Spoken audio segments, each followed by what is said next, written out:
सिर्फ और सिर्फ प्राइवेट कॉलेज बन रहा है, प्राइवेट यूनिवर्सिटी बन रहा है। कोई भी सरकारी स्कूल, सरकारी कॉलेज, सरकारी यूनिवर्सिटी नहीं बन रहा है। और इस एनईपी में 100 फॉरेन यूनिवर्सिटी को आमंत्रण दिया गया है कि वो और भी प्राइवेट कॉलेज यूनिवर्सिटी खोले। तो अगर आपको लगता है और प्राइवेट यूनिवर्सिटी और फॉरेन यूनिवर्सिटी होना चाहिए तो आपको ये भी भीति करना होगा। और अगर आपको लगता है कि दिनकर विश्वविद्यालय बनना चाहिए, सरकारी कॉलेज बनना चाहिए, तो ये AISF करना होगा। अगर थाली बजाने से कोरोना भाग जाएगा तो आपको ये भी भीति करना होगा। और अगर आपको लगता है कि हर एक जिला में, हर एक एरिया में अस्पताल बनाना होगा, तो AISF करना होगा। कॉमरेड्स, सबको और शिक्षा के बाद सबके हाथ में नौकरी मिले और Bhagat Singh national employment guarantee act लागू हो, इसके लिए हमारा नेशनल कॉन्फ्रेंस है। तो बीजेपी सरकार, नरेंद्र मोदी जब डबल इंजन सरकार करते हैं। कॉमरेड, जब से बीजेपी सत्ता में आया है, स्टूडेंट यूनियन इलेक्शन दिल्ली हो, चाहे वो बंगाल हो, चाहे वो बिहार हो, हर जगह पे बंद कर दिया है। AISF जो है, AISF के लड़ाई के वजह से स्टूडेंट यूनियन इलेक्शन का जो जनतांत्रिक अधिकार है वो मिला था और हमारा लड़ाई होगी, ये हम भरोसे के साथ कह सकते हैं। और साथ में जो दिनकर विश्वविद्यालय की मांग थी, बेगूसराय की वो मांग पूरे बिहार प्रदेश का मांग बन गया। और इस राष्ट्रीय सम्मेलन से दिनकर विश्वविद्यालय की मांग पूरे देश का मांग होगा। इसको कहते हुए मैं अभी चाहूंगा कि पहले वक्ता के तौर पे संगठन के साधारण लीड करने वाली तमाम पर्सनैलिटीज और इस गैदरिंग में इकट्ठा हुए छात्र, नौजवान और बेगूसराय के वो तमाम लोग, मैं आपके साथ वो साझी बात करनी चाहता हूं जो हमारी मीटिंग में हुई थी। आपके पास वो आ जाएगी। वो ये था, जब से कि आज तक AISF का इतिहास में कॉन्फ्रेंसेस में जितना बड़ा गैदरिंग हुआ, देश भर के अलग अलग क्षेत्रों में, अलग अलग राज्यों में, बिहार का AISF ने टीम ने बोला कि हम लोग ऐसा रैली करेंगे वो सबका रिकॉर्ड तोड़ होगा। और आपने वो साबित कर दिया। ये रैली उन तमाम रैलियों का रिकॉर्ड तोड़ रैली है जितनी संख्या में आज आप इस रैली में शामिल हुए हैं।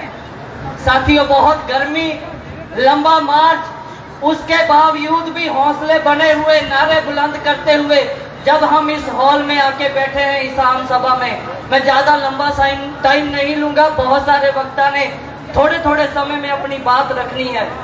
हम लोग भगत सिंह के दिन पे उन तमाम लोगों को क्रांतिकारी अभिनंदन देते हैं, क्रांतिकारी सलाम करते हैं जो भगत सिंह के रास्ते आगे बढ़ने का काम करते हैं। और ऑल इंडिया स्टूडेंट फेडरेशन गर्व के साथ ये बात कह सकता है और किया है कि ऑल इंडिया स्टूडेंट फेडरेशन इस देश के सम्मान को बचाने के लिए, इस देश में शिक्षा और रोजगार को बचाने के लिए इतिहास में भी सबसे आगे था, आज भी सबसे आगे है। और आने वाले उस समय में जब कठिनाइयां बढ़े या घट जाए, उस दौर में भी आए कि हमारा उद्देश्य है भगत सिंह के सपनों का देश।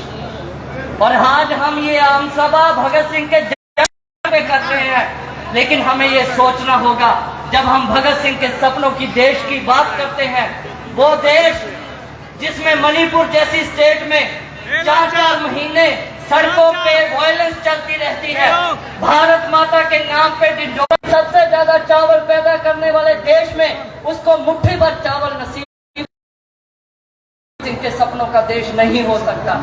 जिस देश में रोजगार चाहने वाला नौजवान, बिहार वो स्टेट है जिसमें इसके रेलवे स्टेशनों और बस अड्डों की स्ट्रीट लाइटों की रोशनी में बैठ के कॉम्पिटिटिव एग्जाम की बच्चा तैयारी करता है, लेकिन उसके सपने उस लेवल पे वापस करवाने के लिए 700 शहीदों की जान देनी पड़ती हो। उस देश को सोचना पड़ेगा। हम जब भगत सिंह के सपनों की बात करते हैं तो खाली नारा नहीं लगाते, हम उसके सपनों को जीते हैं। ऑल इंडिया स्टूडेंट फेडरेशन वो संगठन है जो इस देश के जन आंदोलन को हमेशा लीड किया है। और हम लोगों को जब पूरे मार्च में हम लोग कहते रहे कि दिनकर जी के नाम से यूनिवर्सिटी बननी होगी, और ये खाली बिहार को नहीं, इस देश से आए हुए तमाम क्रांतिकारी साथियों को ये सुनिश्चित करना होगा कि कॉन्फ्रेंस से लौटने के बाद सबसे बड़ा हमारा डिमांड ये रहना चाहिए कि सबसे पहले जीतने वाला अगर कोई चीज होगा तो वो दिनकर जी के नाम से बेगूसराय की धरती पे यूनिवर्सिटी बनना चाहिए। ये हमारा सबसे पहला डिमांड होना चाहिए। और जिस कॉलेज के हॉल में बैठ के हम ये मीटिंग कर रहे हैं, एक छोटा सा कॉलेज, इतना छोटा इंफ्रास्ट्रक्चर और 37,000 विद्यार्थी जो इसके रजिस्टरों में इनरोल्ड हो, जहां स्टूडेंट पढ़ना चाहता है और कॉलेज की कैपेसिटी नहीं है कि वो इतने स्टूडेंट्स को अकोमोडेट कर पाए, फिर भी सरकार को शर्म ना आती हो कि सरकारी विश्वविद्यालय खोलने की जरूरत है। लेकिन ये प्राइवेट प्लेयर्स, क्योंकि ये अदानियों और अंबानियों को अपनी प्रायोरिटी मानते हैं, ये इस देश के युवा, इस देश के किसान और मजदूर को अपनी प्रायोरिटी नहीं मानते। हम इस सम्मेलन के पहले दिन में ये कहना चाहते हैं कि इस देश को बनाने वाला इस देश का मजदूर और किसान है, और अगर ये देश चलेगा तो इस देश के मजदूर और किसान के तय किए हुए रास्ते पे चलेगा, अंबानियों और अदानियों के रास्ते पे नहीं चलेगा।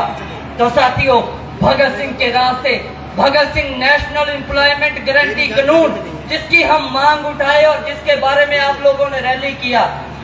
जब हम बात करते हैं कॉमरेड पी संतोष, केरल से एमपी हुए, कम्युनिस्ट पार्टी के एमपी, वो हमारे बीच शामिल हैं। और मैं गर्व के साथ ये बात कहता हूं कि बनेगा की लड़ाई, जिसके लिए हमने पार्लियामेंट की सड़कों पे लाठियां खाई, जिसमें आप तमाम लोग शामिल थे, उस डिमांड को पार्लियामेंट की सड़क से उसके अंदर लेके जाने वाले कॉमरेड पी संतोष और कॉमरेड विनय विश्वम से हमें गर्व है इस बात का। और हम चाहेंगे कि आने वाले समय में जो भी अलायंस बने, बीजेपी को हराने वाला ऐसा कोई भी अलायंस जिसमें तमाम रीजनल पार्टी शामिल हो, जो एनईपी को रद्द करने का काम करेगा और पार्लियामेंट का दरवाजा खोल के बनेगा का कानून पारित करेगा, हम उसके लिए स्टूडेंट्स का जन आंदोलन सड़कों पे लाने के लिए तैयार है और लाया जाएगा।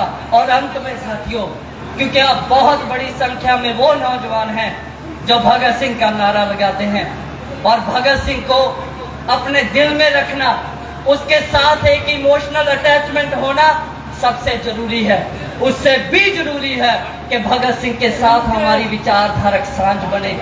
हम भगत सिंह का पढ़ा हुआ वो लिटरेचर पढ़े जिसके चलते हुए 23 साल का नौजवान, जिसको 1931 में शहीद कर दिया गया, पर आज भी वो आपके बीच में आप सब में बैठा है, उसी 23 साल के नौजवान के रूप में। वो कभी बुजुर्ग नहीं होगा, वो हमेशा जिंदा रहेगा, हमेशा उसके सपने आबाद रहेंगे। तो अंत में बात करते हुए, जो भगत सिंह ने आने वाली नस्लों के नाम संदेश दिया, जो आपके और मेरे लिए है, जो हर समय आईएसएफ के कैडर को याद रखना चाहिए कि भगत सिंह खाली इमोशनल लेवल पे समाजवाद की बात नहीं करता था, वो उसके लिए अपने मन में प्लान लेके चलता था। और ये कारण था कि भगत सिंह को उन्होंने शहीद करना सबसे पहले चुना। और जब जेल की काल कोठरी में भगत सिंह बैठा है और पता है उसको कि आने वाले कल को मुझे फांसी लगेगी, तो वो बैठ के किसी ऊपरी शक्ति को याद नहीं कर रहा, वो बैठ के अपने कोई पाप किए हुए बख्शाने का बात नहीं कर रहा। तब भी जेल की काल कोठरी में, अंधेरे में, जिनका भर चिंगारी में, अगर उसमें उसके हाथ में कुछ है तो किताब है। वो किताब उसको पढ़ते हुए जब जेलर उसकी काल कोठरी में आता है और कहता है भगत सिंह को कि चलिए भगत सिंह, फांसी का समय हुआ, जिस बंदे को पता हो कि फांसी लग जाना है, वो जेलर की तरफ नहीं देखता, वो किताब का वो पन्ना पूरा करता है जिस पन्ने को वो पढ़ रहा है। उसने कहा ठहरिए, एक इनकलाबी दूसरे इनकलाबी से मिल रहा है। भगत सिंह ने वो पेज पूरा किया, किताब का पन्ना मोड़ा और किताब को बंद कर दिया। अब भगत सिंह जाने को तैयार है लेकिन जेलर जाने को तैयार नहीं। वो एक सवाल का जवाब चाहता है। उसने कहा भगत सिंह, तुमने ऐसे इस किताब का पन्ना मोड़ा इस किताब को ऐसे बंद किया जैसे तुम दोबारा आके इस किताब को पढ़ोगे, तुम फांसी पे लटकोगे तो दोबारा तुम्हें इस काल कोठरी में क्या कहीं पे भी आने का कोई समय नहीं मिलेगा। फिर किताब का पन्ना क्यों मोड़ा? भगत सिंह ने हंस के जवाब दिया, जो हम लोगों के लिए संदेश है। भगत सिंह ने कहा, मुझे पता है मैं दोबारा नहीं आऊंगा, इस किताब को ना खोलूंगा, ना इस पन्ने मोड़े हुए पन्ने को खोलूंगा, लेकिन ये मोड़ा हुआ पन्ना, ये किताब आने वाली नस्लों के नाम संदेश है कि जितना काम मैंने किया वो मेरे हिस्से का काम था। आने वाली नस्ल इंकलाब का काम इसी पन्ने से, इसी किताब से शुरू करेंगी और मेरे रास्ते पे आगे बढ़ेंगी। आइए साथियों, इस कॉन्फ्रेंस में ये अहद करें कि वो पन्ना खोला जाए, वो किताब को पढ़ा जाए, उस रास्ते पे आगे बढ़ा जाए और इस देश की जनता के सामने समाजवाद, कम्युनिज्म, इसके अलावा कोई रास्ता नहीं। हम जो पीस, प्रोग्रेस और साइंटिफिक सोशलिज्म की बात करते हैं, उस पे चलते हुए उन तमाम उन ताकतों को हराएं और जनता की ताकतों को जिताते हुए, वो स्टूडेंट यूनियन इलेक्शन में हो, वो देश के और आम इलेक्शन में हो, हम लोगों को वो जिम्मेदारी लेनी होगी। इन्हीं बातों के साथ मैं आप सब लोगों का, जिन्होंने इतना बड़ा जिम्मेदारी लेके इस आम सभा को ऐतिहासिक बनाया, मैं धन्यवाद भी देता हूं और क्रांतिकारी सलाम भी पेश करता हूं। एआईएसएफ जिंदाबाद, इनकलाब जिंदाबाद, भगत सिंह जिंदाबाद, बेगूसराय बिहार का एआईएसएफ जिंदाबाद, इनकलाब जिंदाबाद। साथियों, Comrades, the chairman of the reception committee of 30th National Conference of AISF, Comrade Ram Ratan Singh is present here. He is also an MLA of Begusarai district. तो अभी मैं रिक्वेस्ट करूंगा कॉमरेड राम रतन दा को कि वो आए और अपना भाषण दे।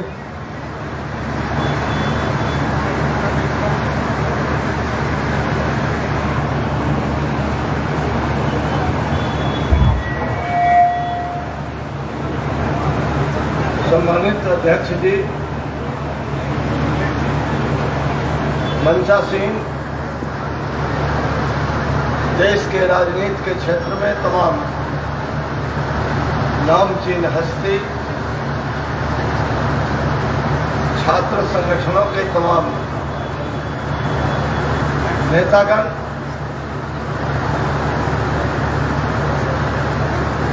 सामने उपस्थित पूरे देश और विदेश के तमाम छात्र प्रतिनिधिगण, अभिभावकगण, नौजवान दोस्तों, साथियों, सबसे पहले आज देश के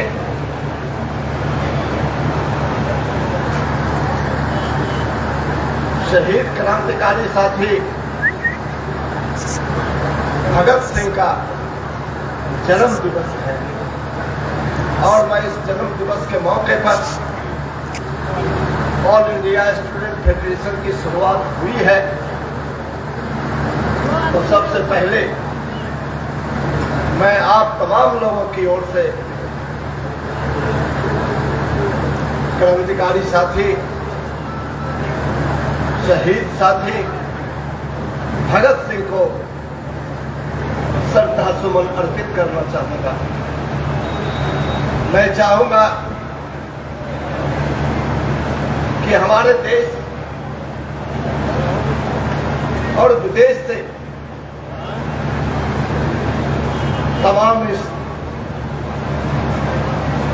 30वें राष्ट्रीय सम्मेलन जो एआईएसएफ का बेगूसराय में आयोजित है,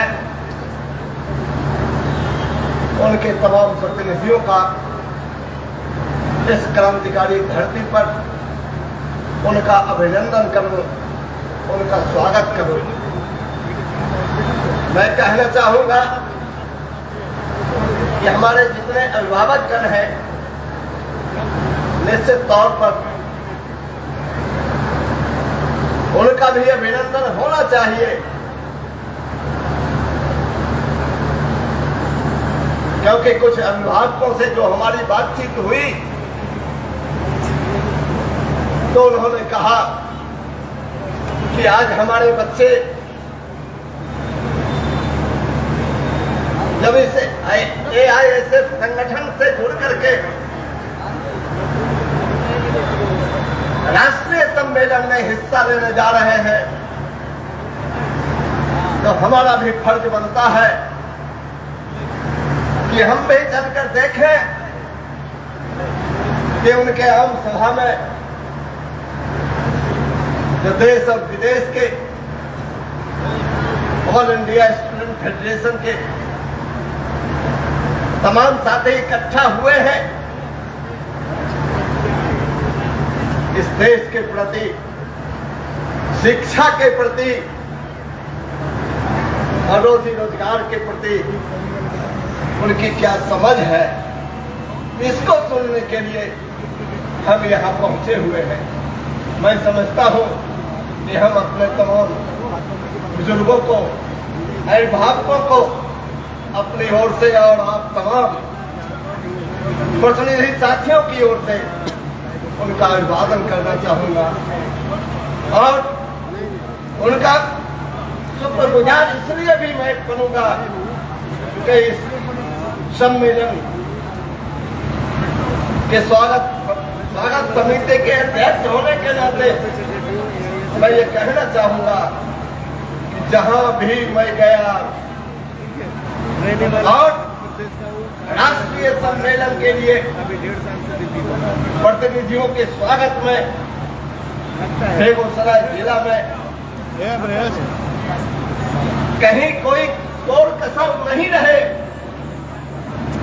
इस बात की चर्चा जहां भी हम अपने बुजुर्गों से, हम अपने अभिभावकों से किया, मैं समझता हूं कि बहुत ही मुस्तैदी के साथ उन्होंने ऐसा सम्मेलन हमारा शानदार हो, सफल हो, इसके लिए उन्होंने खुलकर हमें सहयोग किया है।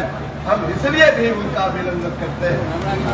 साथियों, हम अभिनंदन करना चाहते हैं कि AISF के इस राष्ट्रीय सम्मेलन का सबसे मूल मुद्दा शिक्षा नीति का जो सवाल है, शिक्षा नीति में जो परिवर्तन की बात कही गई है, मैं समझता हूं कि उससे भी ज्यादा आपने राष्ट्रकवि दिनकर जी के नाम पर बेगूसराय में विश्वविद्यालय की स्थापना हो, इस बात के लिए आपने जो इस सवाल को रखा है, मैं समझता हूं कि आप तमाम लोगों का हम स्वागत समिति की ओर से क्रांतिकारी अभिनंदन करना चाहेंगे और आपको विश्वास दिलाएंगे कि आप AISF के तमाम साथियों से कहना चाहेंगे, प्रतिनिधियों से कहना चाहेंगे कि आप सम्मेलन में इसको मुख्य मुद्दा बनावें, फैसला लें।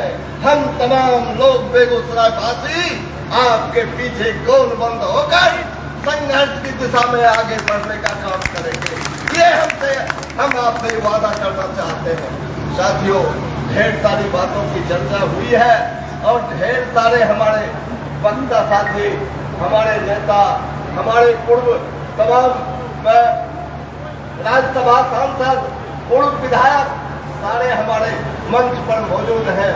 मैं समझता हूँ कि इन्हीं चंद बातों को कहते हुए मैं अपनी बात को समाप्त करूंगा और फिर आपसे कहना चाहूंगा कि इस भगत सिंह के जन्म दिवस के अवसर पर आप तमाम लोग इकट्ठा हुए हैं, तो निश्चित तौर पर हम संकल्प लेंगे कि जो भी हम निर्णय लेंगे इस राष्ट्रीय सम्मेलन में, हम निश्चित रूप से आने वाले दिनों में उसको हूबहू लागू करने का प्रयास करेंगे।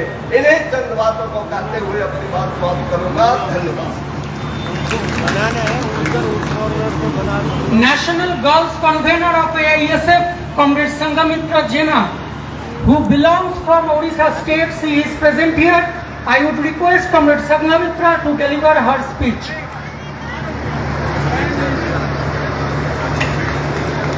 शुक्रिया साथी।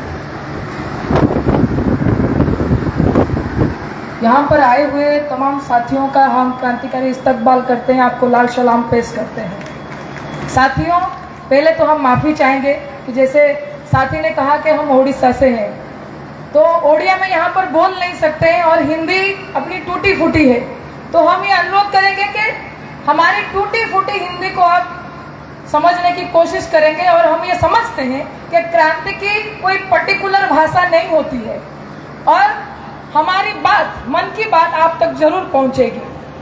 पहले तो जिस मिट्टी के हर कंकड़ में क्रांति की खुशबू आती है, उस मिट्टी को हम फिर से सलाम करते हैं। आप तमाम साथियों को हम AISF ओडिशा के तरफ से और नेशनल गर्ल्स कमेटी के तरफ से क्रांतिकारी इस्तकबाल पेश करते हैं। साथियों, बहुत सालों बाद बिहार में नेशनल कॉन्फ्रेंस हो रहा है। जितना मुझे मालूम है, एक बार AISF के नेशनल कॉन्फ्रेंस में होमी जहांगीर भाभा आए थे और उन्होंने हमारा नेशनल कॉन्फ्रेंस इनागुरेट किया था। होमी जहांगीर भाभा आप सबको मालूम है, जो कि न्यूक्लियर रिसर्च के फादर कहे जाते हैं भारत में।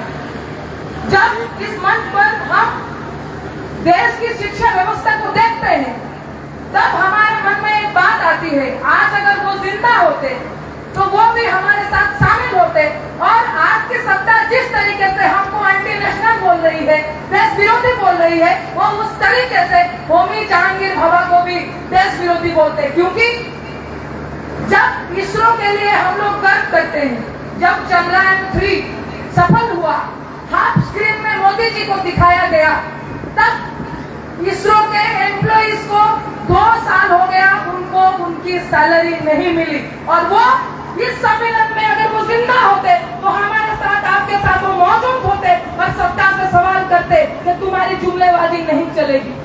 साथियों, आप लोग, हम सब मिलकर जिस यूनिवर्सिटी बनाने की डिमांड कर रहे हैं, राष्ट्रकवि दिनकर जी के नाम पर, AISF की हमेशा से ये लड़ाई रही है कि शिक्षा सबके लिए एक प्रकार होनी चाहिए। लेकिन दुख की बात यह है, अभी के जो शिक्षा मंत्री वो हमारे स्टेट से हैं, धर्मेंद्र प्रधान।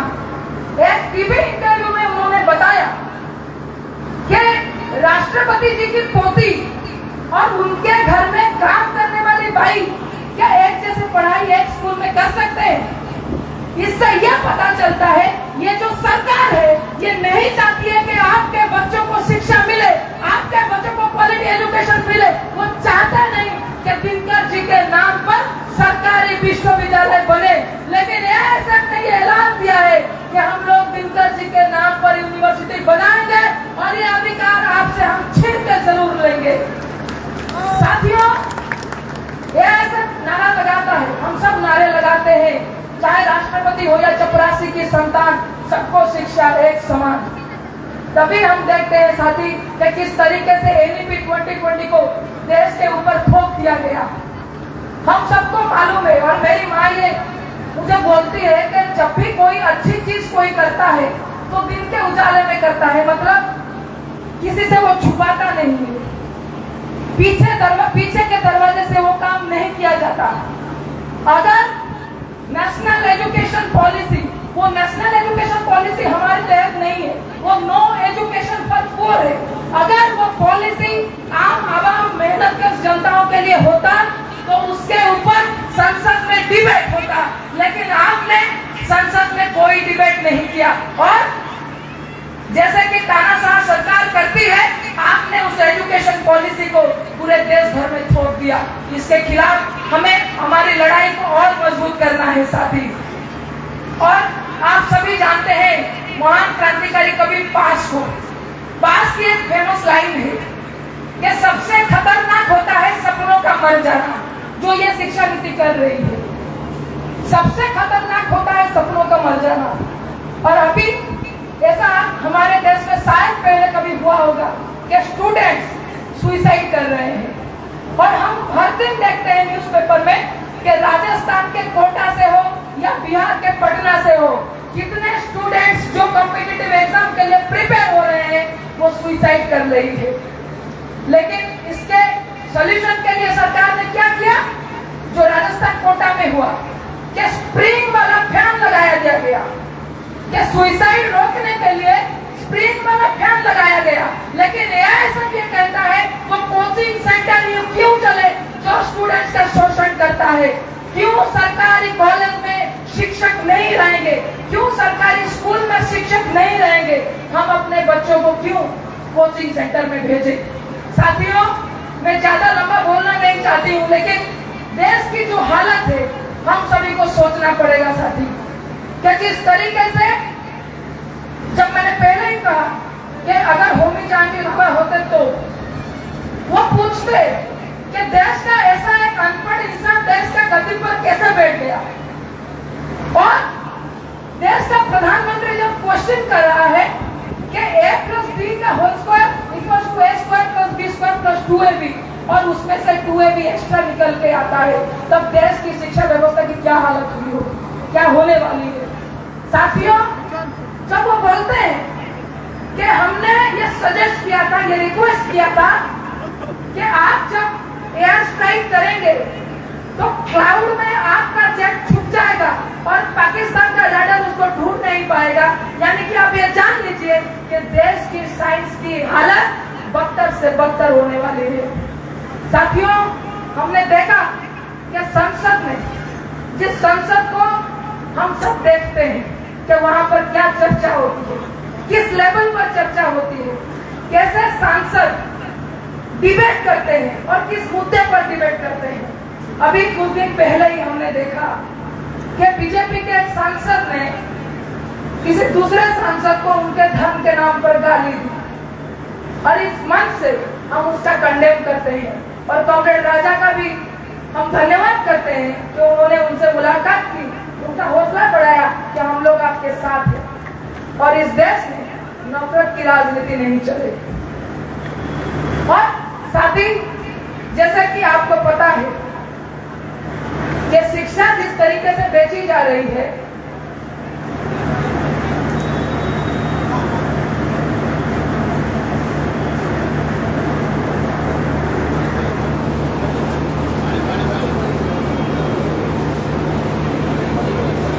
कांग्रेस जिस तरह से लगातार इस सम्मेलन को सफल बनाने के लिए यहाँ के बेगूसराय बिहार के नेतृत्व और पूरे देश के जो आईएसएफ के लीडरशिप है, जिस तरह से पिछले 1 महीने से भागा दौड़ी चला है, और आज भी जिस तरह से पूरे बेगूसराय को हम लोग इस शानदार रैली से पूरे बेगूसराय को चौंकाया है, तो उस हिसाब से मुझे लगता है सिर्फ कॉमरेड संगम का नहीं, बहुत सारे कॉमरेड का तबीयत खराब हो सकता है।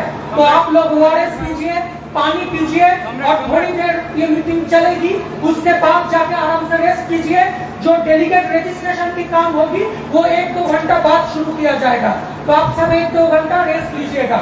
और कांग्रेस, हजारों लोग अभी भी यहाँ पे खड़े हैं, हजारों स्टूडेंट्स यहाँ पे खड़े हैं, तो उनको रिक्वेस्ट करेंगे कि आप थोड़ा सा चेयर में आके बैठ जाइए। अभी तक जगह नहीं था, लेकिन अभी कुछ जगह बना है, तो जो भी अमरेश है, रेहान है, तौसीफ, सबको यहाँ से रिक्वेस्ट करो कि चेयर में जाके बैठे। आपसे रिक्वेस्ट है कि आप चेयर में आके बैठ जाइए। कांग्रेस अगर AISF की बात करेंगे तो AISF के साथ कंधे पे कंधा मिला के जो संगठन सबसे ज्यादा चलता है वो ऑल इंडिया यूथ फेडरेशन है, और ऑल इंडिया यूथ फेडरेशन के प्राक्तन general secretary, all India youth federation के भूतपूर्व राष्ट्रीय महासचिव और पूर्वी सांसद कॉमरेड डी राजा यहाँ पे उपस्थित है। तो मैं रिक्वेस्ट करूंगा, I will request the former general secretary of all India youth federation and farmer member of parliament comrade D Raja to deliver his speech to address this meeting. Comrade D. Raja Kollam Salam. Comrade D. Raja Kollam Salam. Comrade D. Raja Kollam Salam. Comrade D. Raja Kollam Salam. La la la la la salam. La la la la la salam.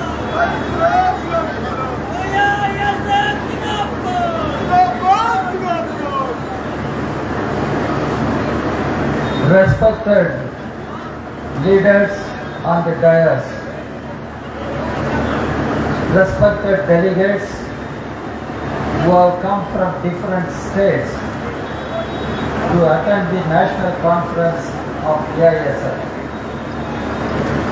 Comrades and friends,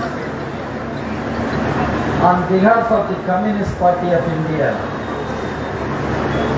I convey our revolutionary greetings to all of you and wish the national conference to become a big success. Comrades, at the outset, I take this opportunity to pay my salutes and tributes to the great revolutionary Bhagat Singh.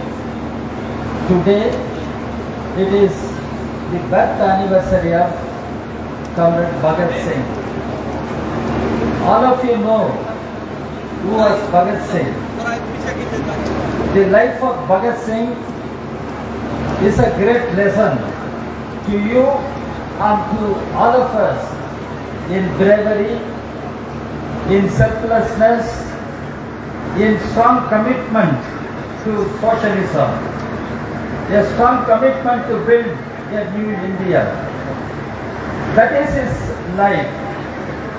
And Comrade Bhagat Singh fought against British rule.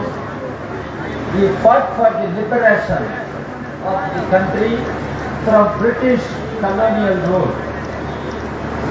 He was accused, he was sentenced to death, he was kept in prison. That was the time the jailer, somebody referred to it, met Bhagat Singh because British government was afraid if the hanging of Bhagat Singh gets delayed, there will be serious repercussions, revolt in the country. In order to avoid that, they decided to hang Bhagat Singh earlier to the scheduled time.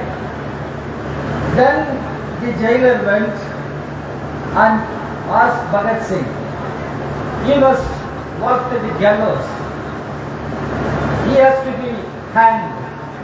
Then Bhagat Singh told him, I am talking to a revolutionary, so give me some time.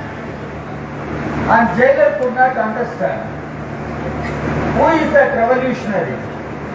Bhagat Singh was speaking. Actually, there was none. Bhagat Singh was reading a book. That book was written by the great revolutionary Lenin. The title of the book is State and Revolution. So Bhagat Singh told jailer, I have to finish this, I am talking to a revolutionary, wait for some time. Then Bhagat Singh was taken to gallows. There the jailer asked him, is there any last desire? Because if a person is hanged, they will ask, what is your last desire? They asked Bhagat Singh, what is the last desire? Bhagat Singh said, you are going to hang me, but when you hang, you should not cover my face with black cloth. Even if I am hanged, I must keep my eyes open. I must keep seeing my motherland, Mother India. And you should not put black cloth on my face. This is what Bhagat Singh said. And his life remains to be a source of inspiration for all the generations to come. So I take this opportunity to pay my salutes and tributes to the great revolutionary Bhagat Singh. Comrades, मंच पर बैठा हुए नेतागण, दूसरा state से इधर आई हुई delegate साथी, कॉमरेड एंड फ्रेंड्स, आप सब लोग को कम्युनिस्ट पार्टी ऑफ इंडिया का तरफ से हम क्रांतिकारी लाल सलाम आपका जरा। कॉमरेड्स, आज का दिन भगत सिंह का जन्मदिन है। भगत सिंह एक ग्रेट क्रांतिकारी साथी है। भगत सिंह उस समय भगत सिंह का ये किताब पढ़ लिया, लेनिन का किताब है, लेनिन का किताब है। ये किताब का नाम state and revolution, state and revolution, state and क्रांतिकारी। ये भगत सिंह पढ़ लिया। बाद में भगत सिंह हैंग्ड है। उस समय जेलर पूछा, अरे भगत सिंह, यंग मैन भगत सिंह, आपका क्या डिजायर, आशा है? आप you are going to die, आपका पास किसका कुछ आशा है? क्या करना, क्या देखना, क्या खाना? देन भगत सिंह सेड, कुछ नहीं है, मुझको सिर्फ एक चाहिए। व्हेन आई एम मैन, ये ब्लैक क्लॉथ कपड़ा नहीं देना, मैं आइस ओपन चाहिए। मेरा देश, ये माता का देश आप देखना पड़ेगा। After seeing that I will die. ये भगत सिंह है। इसलिए हम बोल रहा, भगत सिंह का लाइफ भगत रेवोल्यूशनरी लाइफ है। हम लोग का आज भी इंस्पिरेशन देने के लिए लाइफ है भगत सिंह का लाइफ। हम young comrades, students, you should know Bhagat Singh was reading. When even at the moment he was sang, he was reading. Now we should understand. ये चीज लेनिन बोला नौजवान के लिए, विद्यार्थी लोग के लिए। क्या लेनिन बोला? लर्न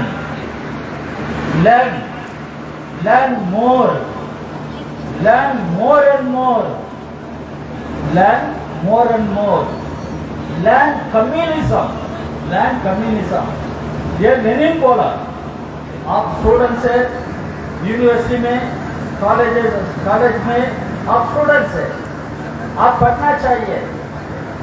मैं समझ रहा हूँ ये सब ये स्लोगन दिया। क्या स्लोगन? स्टडी। क्या स्टडी? क्या बोलेगा आपका स्लोगन? क्या? स्टडी। सो क्लास में पढ़ना चाहिए, सड़क में लड़ना चाहिए, पढ़ना चाहिए, लड़ना चाहिए। ये स्टडी एंड स्ट्रगल आपका स्लोगन है। ये सबका स्लोगन है। अभी हमारा भगत सिंह का लाइफ से आपको थोड़ा ध्यान करना पड़ेगा। भगत सिंह ब्रिटिश राज का खिलाफ किया।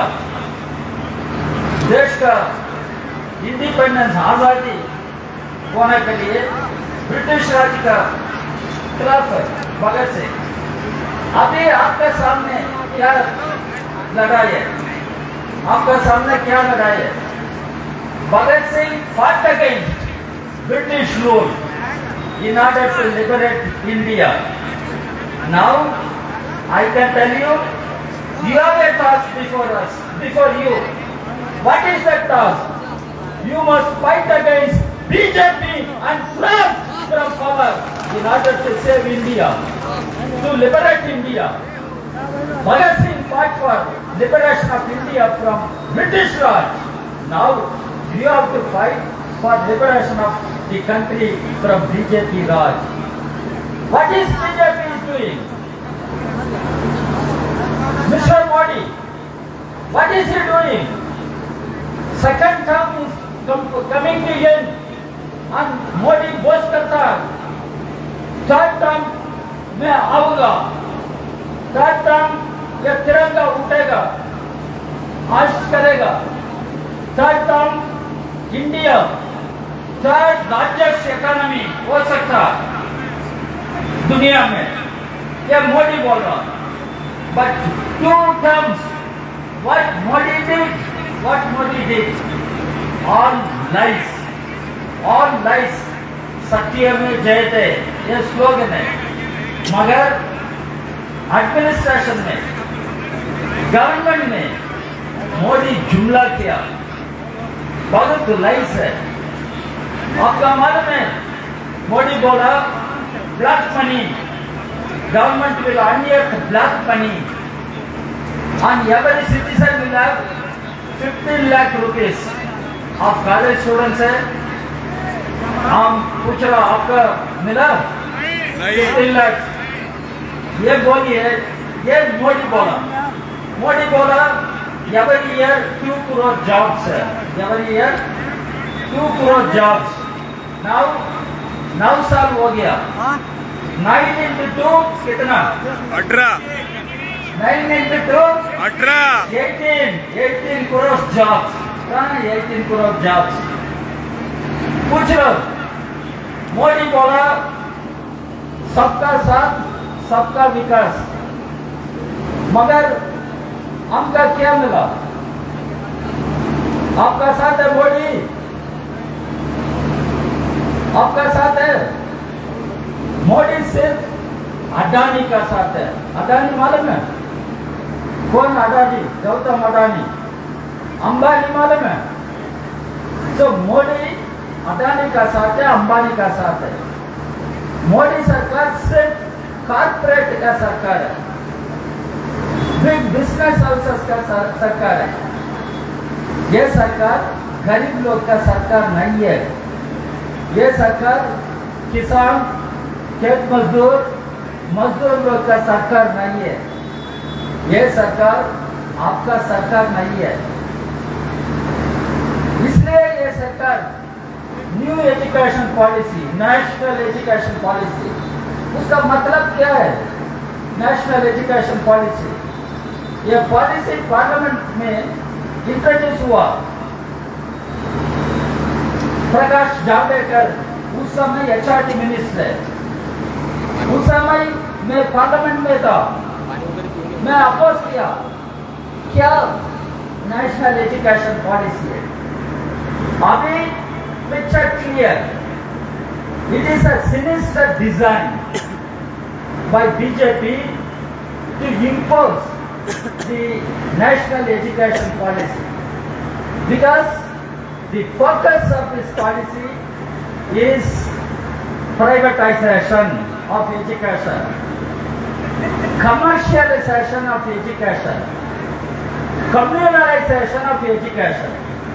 This is the crux of national education policy. आपका मालूम है, अभी मोदी सरकार बात कर रहा है क्या चीज पर? विश्वकर्मा। आपका मालूम है, स्टूडेंट्स लोग का मालूम चाहिए। विश्वकर्मा का मतलब क्या? यह बार्बर है, यह बार्बर का बेटा बेटी सिर्फ बार्बर काम करना पड़ेगा। यह कारपेंटर है, यह कारपेंटर का बेटा बेटी सिर्फ कारपेंटरी करना पड़ेगा। ये खेत मजदूर, ये बेटा बेटी खेत मजदूर का काम करना है, खेती काम करना है, पढ़ना नहीं चाहिए। ये विश्वकर्मा। इसलिए हम बोल रहा, BJP is a political party controlled by RSS. RSS is an organization which has an ideology, that is a communal fascist ideology. RSS wants to perpetuate caste system. RSS wants to perpetuate patriarchy. Our women should not get right. And they should remain as subservient to men, patriarchy. RSS perpetuates patriarchy. So we have to break this and we have to liberate the country. And we all talk about a new India. New India, नया भारत. ये new India का मतलब क्या? New India में no caste, new India में no patriarchy, new India में no inequality. सबको सब मिलना चाहिए. ये हमारा कॉन्स्टिट्यूशन है. Doctor Ambedkar prime architect of our constitution. Our constitution क्या बोलता है? Our constitution says India should remain as a secular democratic republic. Secular democratic republic. Secular, no theocracy, no theocracy. Ambedkar made it very clear, theocracy cannot be accepted in India. Ambedkar बाद में बोला, ये constitution में लिखा, ये क्या? State must ensure all means of livelihood to all citizens, men and women. It is the responsibility of the state. That is why Indian state used to be called as a welfare state. Welfare state क्या है, Mr. Modi? क्या है welfare state? क्या है secular state? अभी आप बात कर रहे हो, ये बेगूसराय में यूनिवर्सिटी चाहिए, बिहार में यूनिवर्सिटी चाहिए. क्यों? अब बोलना पड़ेगा. Now education is on the concurrent list. Concurrent list. Union government, state government, दोनों responsible for education. But Modi Sarkar taking away all powers of the state government. State government. Now what is the money allotted for education? 1960s में कोतारी commission है. कोतारी commission propose किया, government of India should provide 6% of the GDP for education. Now we are in 2023. Some organizations, teachers, student organizations, they are asking for 10% of GDP. I am saying even 10% is not enough. We must demand more for education. More for education. The college teachers, university teachers, they are all fighting roll back national education policy. I ask them, if you want to roll back the NEP, national education policy, you must roll back BJP government. You must roll back BJP government. Remove BJP government. Then only you can save education. You can save right to education, right to health care as fundamental rights of our people. So friends, student comrades, you must understand, our country is in a crisis, all-pervasive crisis. Economy is in shambles. Today, what is the value of Indian rupee? आपको मालूम है? What is the value of Indian rupee? It is falling down. The value of Indian rupee is falling down. The economy is in shambles. In politics, everywhere crisis. Center-state relations are being strained. State powers are snatched away by union government. It is happening, and in education there is crisis. In social life there is crisis. That is why we say India needs to be saved. Our country, India, long back, All India Youth Federation, when I was the General Secretary of All India Youth Federation, it was All India Youth Federation which gave the slogan, Save India, Change India. Save India, Change India. Today, all political parties are speaking about Save India, Change India. How to save India? how to save India unless we remove the BJP government from power. That is why today a new political combination is emerging. You must know India. Indian National Developmental Inclusive Alliance, India. Our party is part of India. The left parties are part of India. Several regional parties, DMK, RJD, all these parties are part of India. It is emerging as a political alternative.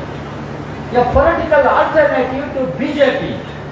A political alternative to mobilize the people and lead the people in the struggle against BJP, RSS combined. And the elections are fast approaching. Elections are there in some states. 5 states there will be elections. Rajasthan there will be elections. Telangana elections. Chhattisgarh elections. Madhya Pradesh elections. Northeast Mizoram there will be elections. These are all assembly elections. 2024 parliament elections.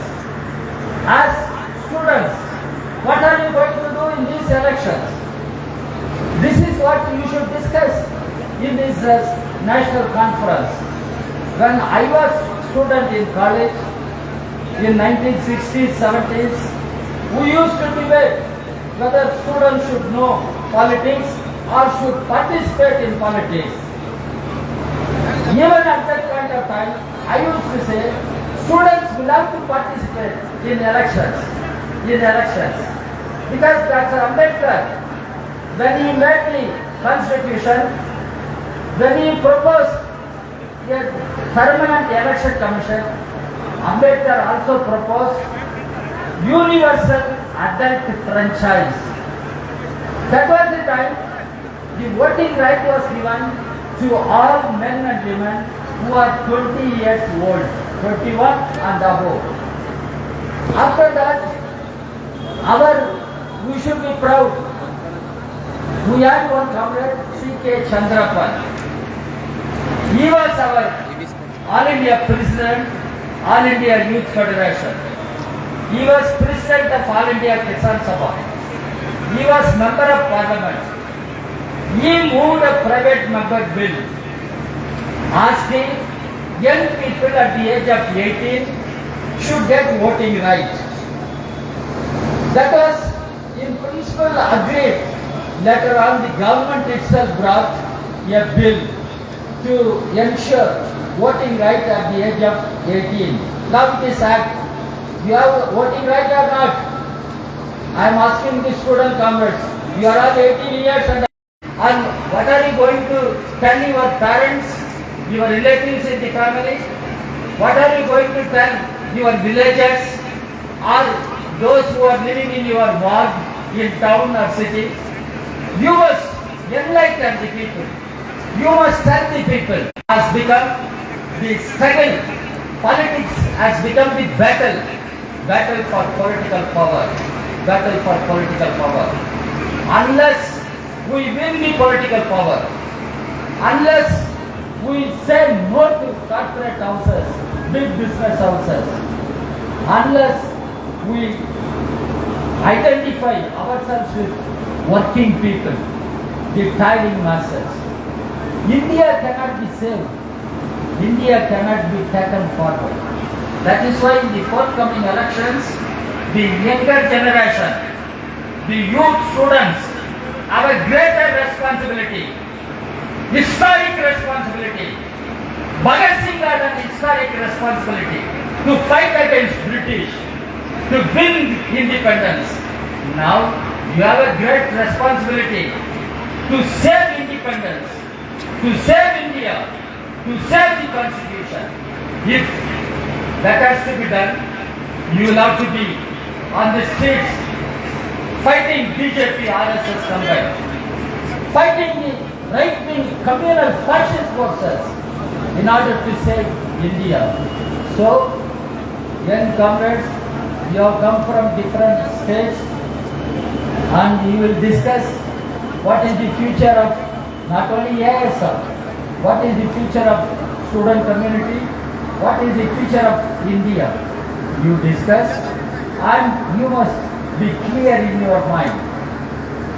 Clear in mind, the history demands you must fight on the streets against BJP RSS, against BJP RSS. This is what, on behalf of the Communist Party of India, I thought I should tell you, I should urge upon you to be more alert, how Bhagat Singh was alert. There is no point in raising slogans, Lal Salam, Inqilab Zindabad, Bhagat Singh Zindabad, all these things. Have you ever, anybody of you visited Husainiwala? Husainiwala, where Bhagat Singh, Rajguru, Sukhdev, their samadhis are kept. Have you, anybody gone there? You young people should go on the bank of Sutlej River, Punjab, Husainiwala. There all these samadhis are there. On the samadhi, I could see only two words. What is that? Inqilab Zindabad. What is that on the samadhi? Inqilab Zindabad. Even when Bhagat Singh was hanged, the two words he pronounced, Inqilab Zindabad. How we can achieve Inqilab? I am asking you. How we can achieve Inqilab? Revolution. Unless we fight on the streets, unless we mobilize the workers, farmers, toiling masses, the working people, unless we fight for a new India, casteless India, classless India, a socialist India. That should be our historic task, and this national conference will give you more clarity, enlightenment, what we should do in the coming days. So friends, comrades, thank you very much for giving this opportunity. I wish you all the best. I wish this conference a big success. Thank you very much.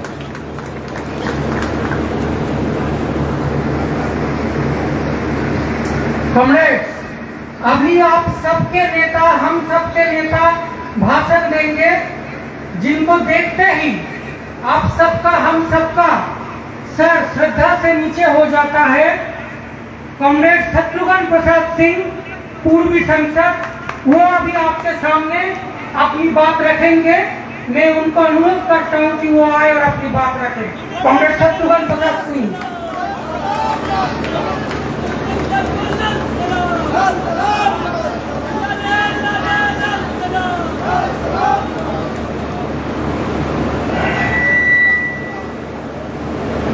साथी अध्यक्ष, जिसमें AISF के राष्ट्रीय सम्मेलन में आए हुए बिहार से बाहर के हमारे जो प्रतिनिधि हैं, वे भारत की विविधताओं का प्रतिनिधित्व कर रहे हैं। हमारा देश दुनिया में अनोखा है। यहाँ एक बोली नहीं है, एक भाषा नहीं है, एक रीति रिवाज नहीं है, एक पहनावा ओढ़ावा नहीं है। जब हमारे छात्रों को और हमारी बेटियों को बेगूसराय की धरती पर आप नारे लगाते यदि गौर से सुन रहे होंगे, तो तमिलनाडु की बेटियां और क्रांतिकारी बेटे के नारे को हिंदी में समझने में आपको परेशानी हो रही होगी। मैं और कॉमरेड रामकृष्ण पंडा पहले रहे हुए हैं, ऑल इंडिया फेडरेशन के नेता हैं हमारे। दोनों सड़क पर खड़े थे मैं बहुत देर तक खड़ा नहीं रह सका, मैं टेम्पो पर बैठ गया। यह अनोखा देश है और हमारे रामकृष्ण पंजा ने जब महासचिव खड़ा हुए कांग्रेस डी राजा तो अंग्रेजी में बोलना शुरू किया। बिहार की आए थे तो केवल हिंदी ही बोलते थे, लेकिन कांग्रेस डी राजा देश के नेता हैं, इसलिए इनको देश की सब भाषाओं में बोलना पड़ेगा। यह अभिनंदन है, यह गैर हिंदी भाषा भाषियों का अभिनंदन किया कांग्रेस डी राजा ने और हिंदी भाषियों का भी अभिनंदन किया। इसलिए अब मुझे तो माफ कर देंगे, मैं कांग्रेस डी राजा जैसी अंग्रेजी बोल नहीं सकता, सुन सकता, लिख सकता, समझ सकता, बोलता भी हूँ। तो जो शिक्षा गोष्ठी होगी छात्रों की 30 को 3 बजे से, मैं उसमें अंग्रेजी भी बोलूँगा और हिंदी भी बोलूँगा। इसलिए मुझको ऐसे प्रतिनिधि माफ कर देंगे। दोस्तों, बेगूसराय ने ये दुस्साहसिक काम किया। जो मंच पर बैठे राष्ट्रीय नेता और राज्य के नेता हैं और हमारे जो नौजवान दोस्त बाहर से आए हैं, फेसबुक पर लिखे कि हम बिहार के लेनिनग्राद में जा रहे हैं, उसकी धरती को लाल सलाम करने जा रहे हैं। बहुत छोटी जगह है, लेकिन हमारे जो भी कार्यकर्ता हैं ये एसएफ के और हमारी जो यहाँ की महान जनता है, उसके जज्बे को हम सलाम करते हैं, जिनके सहयोग से हमारा यह इतना बड़ा महाआयोजन सफल होने जा रहा है। हमारे स्वागताध्यक्ष ने उनका अभिनंदन किया, लेकिन मैं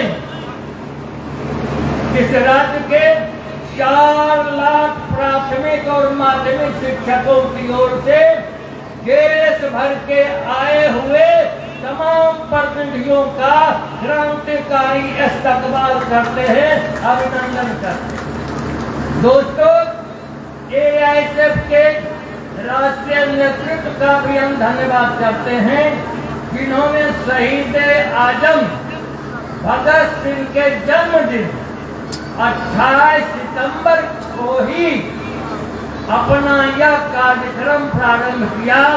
इसके लिए हमारा लाल सलाम है तमाम राष्ट्रीय नेताओं।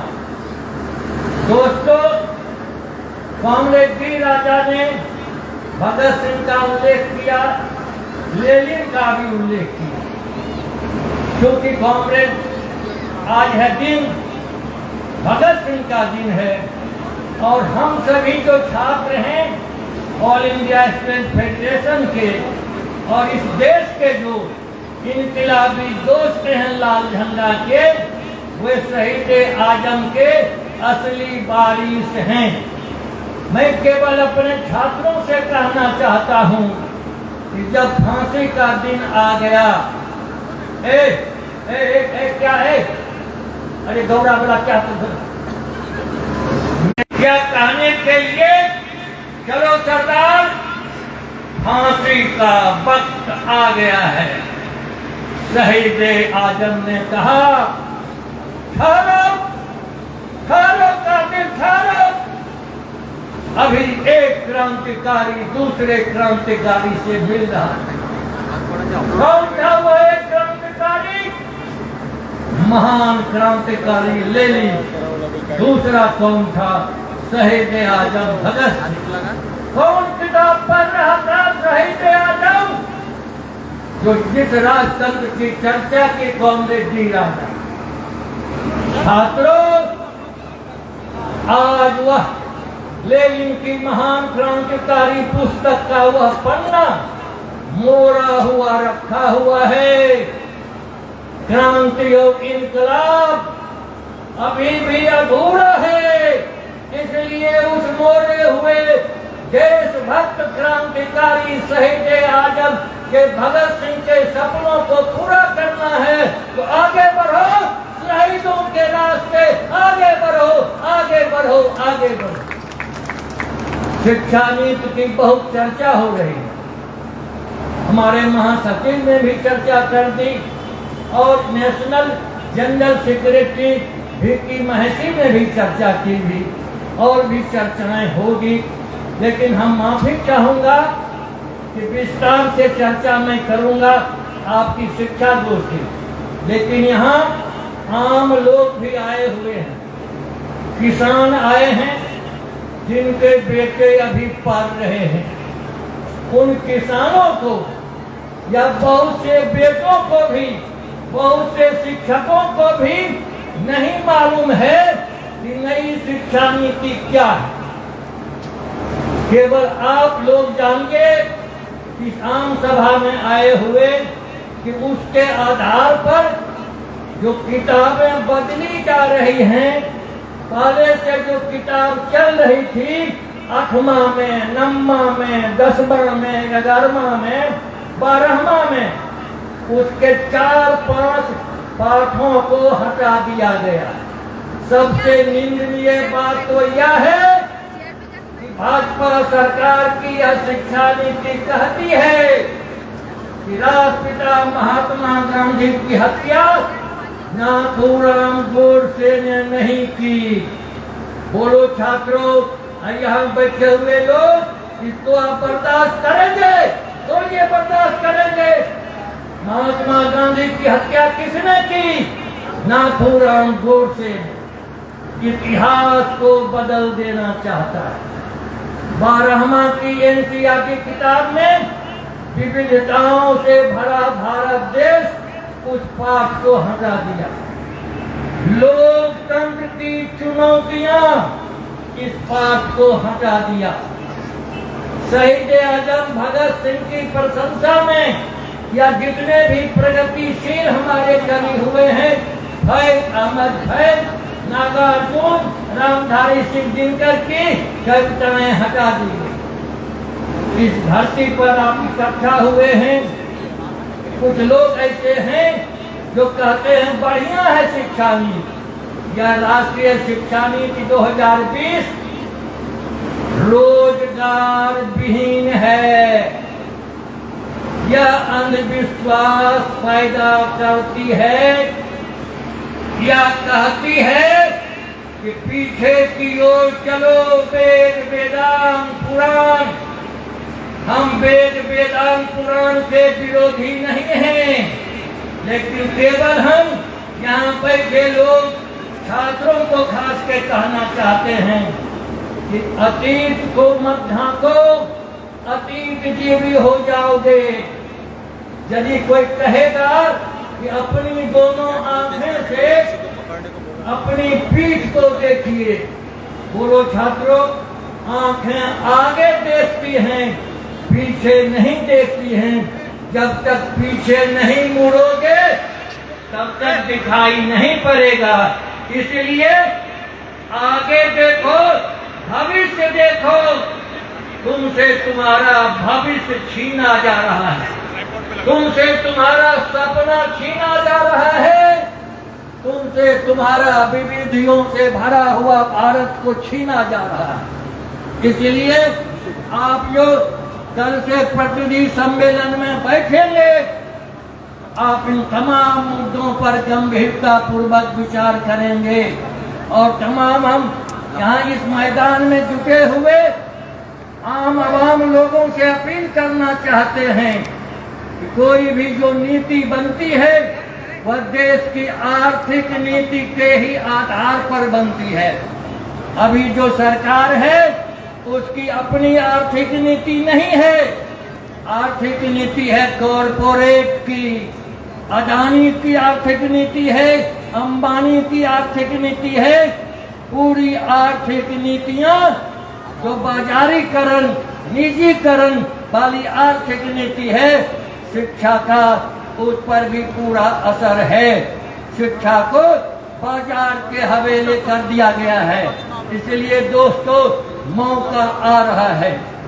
और मौका ऐसा, इतिहास बार बार नहीं, मेरी जो भी याददाश्त है उसके आधार पर मैं कहना चाहता हूं कि जो भाजपा विरोधी एक नया गठबंधन बना है, जो वामपंथी जनतांत्रिक गठबंधन बना है, समावेशी देश बनाने का बना है, छात्र आप राजनीति से अलग नहीं हो सकते। बहुत लोग कहते हैं पढ़ता है कि पॉलिटिक्स करेगा, ये खतरनाक बात है, वे आपकी विचारधारा के विरोधी है। विद्यार्थी और राजनीति शहीद आजम भगत सिंह की किताब में आप निबंध पढ़ लीजिए। इसीलिए आइए छात्रों, कल से आप बैठिए और आम आवाम को फिर हम अग्रिम सूचना देना चाहते हैं। आने वाला कल यदि बदल देना है तो आपको नारे लगाना पड़ेगा। हमारा जो इरादा है, छात्रों का जो संकल्प है, हम ऐसे राज सत्ता में बैठे हुए महाधीशों को कह देना चाहते हैं। हम वक्त आने पर बता देंगे तुझे ये आसमां, वक्त आने पर बता देंगे तुझे ये आसमां। हम अभी से क्या बताएं, क्या हमारे मन में है, क्या हमारे मन में। इसलिए छात्रों, खुदी को कर बुलंद इतना, खुदी को कर बुलंद इतना कि हर तकदीर के पहले खुदा खुद बंदे से पूछे कि पता तेरी रजा क्या है, पता तेरी क्या है। इनकलाब जिंदाबाद। संविधान की रक्षा कौन करेगा, संविधान की रक्षा कौन करेगा। 220 शिक्षा नीति को कौन बदलेगा। इनकलाब जिंदाबाद, इनकलाब जिंदाबाद, एआईएसएफ जिंदाबाद, एआईएसएफ जिंदाबाद, बेगूसराय के आम आवाम जिंदाबाद, इनकलाब जिंदाबाद, इनकलाब जिंदाबाद, इनकलाब जिंदाबाद। बैठो बैठो।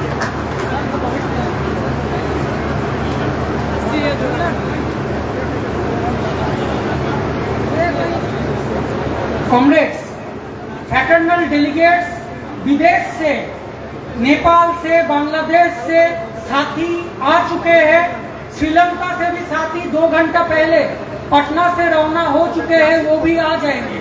तो नेपाल, बांग्लादेश, श्रीलंका से आए हुए साथी जो उन देश का नेशनल लीडरशिप है, वो भी 2-3 मिनट करके अपना बात रखेंगे। बट अभी मैं बुलाना चाहूंगा एआईएसएफ की पूर्वी राष्ट्रीय अध्यक्ष और आज देश के जन आंदोलन के नेता कॉमरेड रामकृष्ण पोंडा को।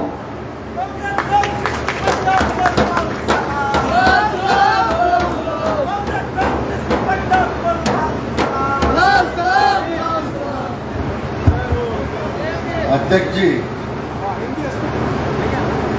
मैं हिंदी में ही बोलूंगा, कोशिश करूंगा हिंदी में बोलने के लिए।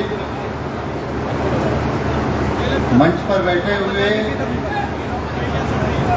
ऑल इंडिया यूथ फेडरेशन के पूर्व महासचिव और आज के दिन के देश के जाने माने कम्युनिस्ट नेता, सीपीआई के महासचिव कॉमरेड डी राजा जी, मंच पर है हमारे सबके नेता शत्रुघ्न प्रसाद सिंह, राम नरेश पांडे जी, मेरा साथी सांसद साथी संतोष कुमार,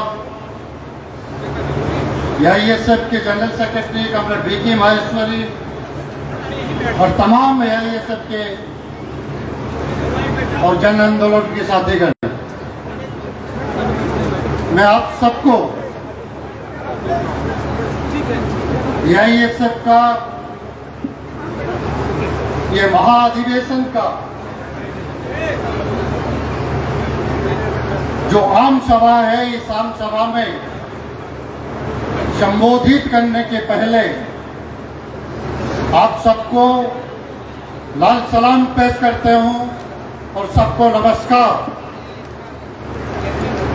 कई साथियों ने बोल चुके हैं, मेरा नंबर 8वां है और अभी तो क्रिकेट का मौसम चल रहा है, तो क्रिकेट में जब बैटिंग करने 8वां लोग आता है तो उस ऑर्डर में आप समझ जाइए, जो अच्छा बैट्समैन होता है पहले आता है, फिर बाद में दूसरा जो अच्छा बैट्समैन आता है वो आ जाता है। अभी मैं हूं संतोष है, तो हम लोग उस ऑर्डर में 8, 9, 10 इस क्रम में हम लोग को रखा गया है। ये चर्चा बहुत हुआ, यहाँ पर चर्चा हुई बेगूसराय में दिनकर यूनिवर्सिटी को लेके AISF लड़ेगा।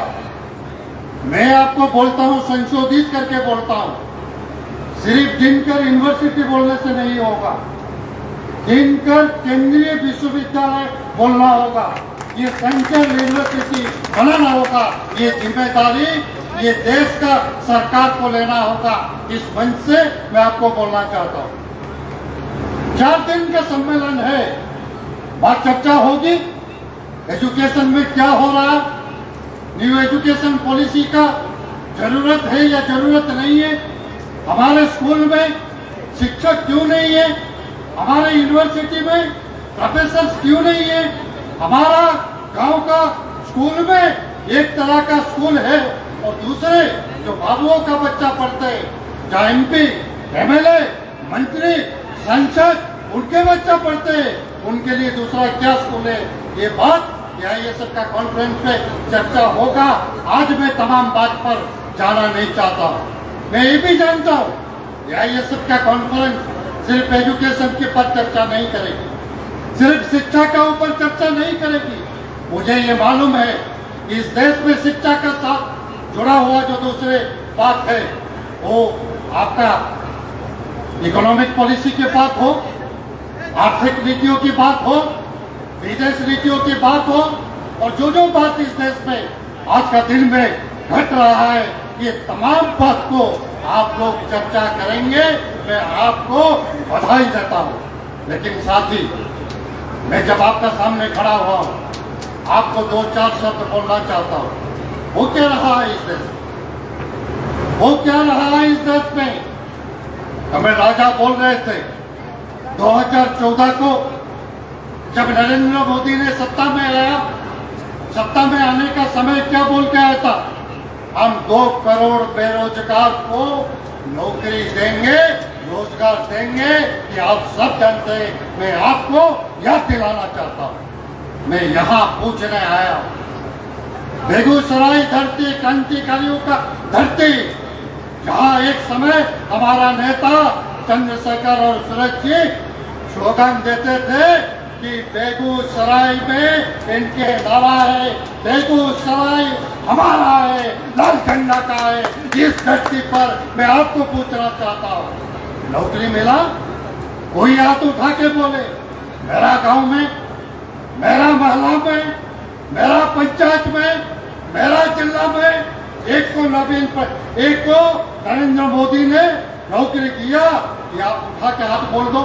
नौकरी नहीं मिला, नौकरी नहीं मिला। मैं पूछना चाहता हूँ, नौकरी क्यों नहीं मिला? और ये मेरा हिसाब नहीं है, ये आंकड़ा मेरा नहीं है, ये सब का आंकड़ा नहीं है, ये कोई बाया बाजू पार्टियों का, वामपंथी पार्टियों का, CPI का, CPM का आंकड़ा मैं बताने नहीं जा रहा हूँ। NSSO का रिपोर्ट कहता है, NSSO का रिपोर्ट कहता है इस देश के अंदर बेरोजगारी आज बढ़ रहा है और बेरोजगार आज आकाश छू रहा है। क्या हो रहा है इस देश में? 50 साल के अंदर इस देश में कभी नहीं था। आज नरेंद्र मोदी के सरकार इस हालत पर इस देश को छोड़ दिया। सिर्फ बेरोजगार है, सिर्फ अनएम्प्लॉयमेंट है, अनएम्प्लॉयमेंट का साथ आज अंडर एम्प्लॉयमेंट कंपटीशन कर रहा है। अनएम्प्लॉयमेंट बढ़ रहा है और उसके साथ साथ अंडर एम्प्लॉयमेंट बढ़ रहा है। और इस देश का सरकार रोजगार पैदा करने के लिए रोजगार पैदा करने के लिए कोई भी स्टेप नहीं ले रहा है। आज सबको छोड़ दिया गया कि आप म्यूजिक चेयर का चारों तरफ घूमते रहो। आप म्यूजिक चेयर का चारों तरफ घूमते रहो। अगर आपका भाग्य में लिखा है तो आपको शिक्षा मिलेगा, आपका भाग्य में नहीं है तो आपके लिए शिक्षा नहीं है। आपका भाग्य में लिखा है तो आपको नौकरी मिलेगा, आपका भाग्य में नहीं है तो आपके लिए नौकरी नहीं है। हम क्या कहते थे? हम कहते थे सबको शिक्षा दो, हम कहते थे सबको समान शिक्षा दो, हम कहते थे शिक्षा के बाद सबको रोजगार दो। और आज का सरकार ये कहता है कि ये सरकार का जिम्मेदारी नहीं है, ये राष्ट्र का जिम्मेदारी नहीं है। मैं पॉलिटिकल साइंस का स्टूडेंट हूँ, राजनीति विज्ञान का छात्र हूँ। हम लोग को क्लास में पढ़ाया जाता था कि राष्ट्र का जिम्मेदारी है कि वो शिक्षा का मुहैया कराए, सबको शिक्षा दे। ये राष्ट्र का जिम्मेदारी है कि सबको स्वास्थ्य दे। ये राष्ट्र का जिम्मेदारी है कि सबके लिए रोजगार पैदा करे। लेकिन आज का सरकार क्या कहता है? नरेंद्र मोदी क्या कहते हैं? ये सरकार किसका है? ये बीजेपी का सरकार नहीं है। ये सरकार नाम मात्र बीजेपी का सरकार है। इस सरकार को कुछ लोग नागपुर से कंट्रोल कर रहे हैं। आरएसएस के लोग, संघ परिवार के लोग आज ये सरकार को कंट्रोल कर रहे हैं। ये तो दिखाई देता है। मैं जब बेगूसराय में पहुंचा तो सुना यहाँ कोई बाहुबली संसद है, मंत्री बना हुआ है। वहाँ बेगूसराय में यूनिवर्सिटी बनाना नहीं चाहता है। बेगूसराय में कोई भी इंडस्ट्री खोलना नहीं चाहता है। बेगूसराय के लोगों को रोजगार देना नहीं चाहता है। वो क्या चाहता है? ये बोल रहा है कि हमारा जो सरकार है, हमारा सरकार मतलब क्या है? हम दो, हमारे दो का सरकार है। ये अमित शाह, नरेंद्र मोदी और इनका दो है अंबानी, अदानी, उनका सरकार इस देश में चल रहा है। और आपका ये जो बाहुबली संसद है, ये यहाँ कुछ भी बोल ले, यहाँ दिल्ली में उसका कोई चलता नहीं है। इनका बात सुनने के लिए कोई तैयार नहीं। हालत क्या है देश में? जब मैं राजा बोल रहे थे, इस देश का इकोनॉमी नीचे गिरते जा रहा, जीडीपी दिन ब दिन नीचे जा रहा है। हमारा रुपया, देश का रुपया, इसको आज अमेरिका का डॉलर का सामने इस देश का रुपया को नरेंद्र मोदी ने झुका दिया है, सरेंडर कर दिया है। हमारा रुपया दिन का दिन गिरते जा रहा है। आमदनी दूसरे देश में बढ़ते जा रहा है। और हम लोग जो रफ्तानी करते हैं, बाहर को भेजते हैं, एक्सपोर्ट करते हैं, ये घटते जा रहा है। हमारा एक्सपोर्ट आगे नहीं बढ़ रहा है। ये आज देश का इकोनॉमी है, इस बात को हमें समझना चाहिए।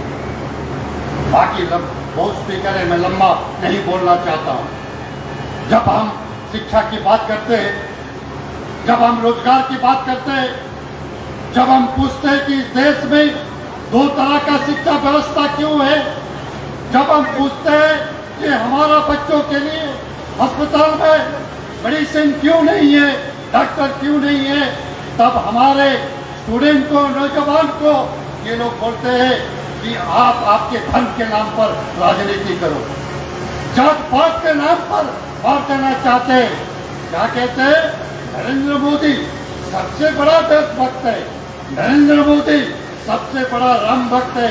आज इस देश के अंदर में यूनिवर्सिटी नहीं चाहिए, आज इस देश के अंदर में हॉस्पिटल नहीं चाहिए, आज इस देश के अंदर में रोजगार नहीं चाहिए, आज इस देश के अंदर में राम मंदिर बनना चाहिए और ये राम मंदिर बनाना चाहते हैं। मैं कुछ दिन का पहले उत्तर प्रदेश में था, मैंने पूछा भाई बनारस से नरेंद्र मोदी साहब एमपी बनकर गए हैं, आप मुझे बता दीजिए कि ये क्या सच में राम भक्त है? तो कुछ लोगों ने बोला आपको पता नहीं है। एक बार उन्होंने आया, बनारस में बड़ा आम सभा थी, भाषण करते रहा, बोला मुझसे बड़ा राम भक्त हनुमान भी नहीं थे। तो किसी ने पूछा सच में ये बात सही है? बोला अरे भाई, हनुमान ने अपना छाती को, सीना को फाड़ दिया तो राम दिखाई दिया, मैं भी अपना छाती को, सीना को फाड़ देता हूँ, आपको राम दिखाई देगा। और अपना जैसे ही गौतम खोल दिया, राम नहीं वहाँ नाथूराम दिखाई दिया, वहाँ नाथूराम दिखाई दिया। ये राम का बात करते हैं, इनका मुंह पर राम है लेकिन इनका दिल और दिमाग पर नाथूराम बसा हुआ है। और इस नाथूराम को हमको कबर चला है। आपको ये सोचना पड़ेगा ये देश किसका होगा, गांधी का, नेहरू का या नाथूराम का? ये आपको सोचना होगा, ये आपको सोचना होगा किसका होगा। गवर्नमेंट ने बोला अभी इंडिया का गठबंधन आ रहा है, इंडिया का गठबंधन आ रहा है। मैं पॉलिटिक्स पर ज्यादा बोलना नहीं चाहता हूँ। अभी मोदी जी का जो 56 इंच का सीना था ना, वो सिमट रहा है, डर पैदा हो रहा है। रात में सोने का टाइम गिर जाते हैं नीचे, पता नहीं चलता है क्या हो रहा है इस देश के अंदर में। मैं आपको पूछता हूँ, पत्रकार भाइयाँ हैं, अगर मैं गलत बोलता हूँ कभी बोल देना। 2014 से लेके 2023 तक कभी एनडीए गठबंधन का बैठक हुआ था?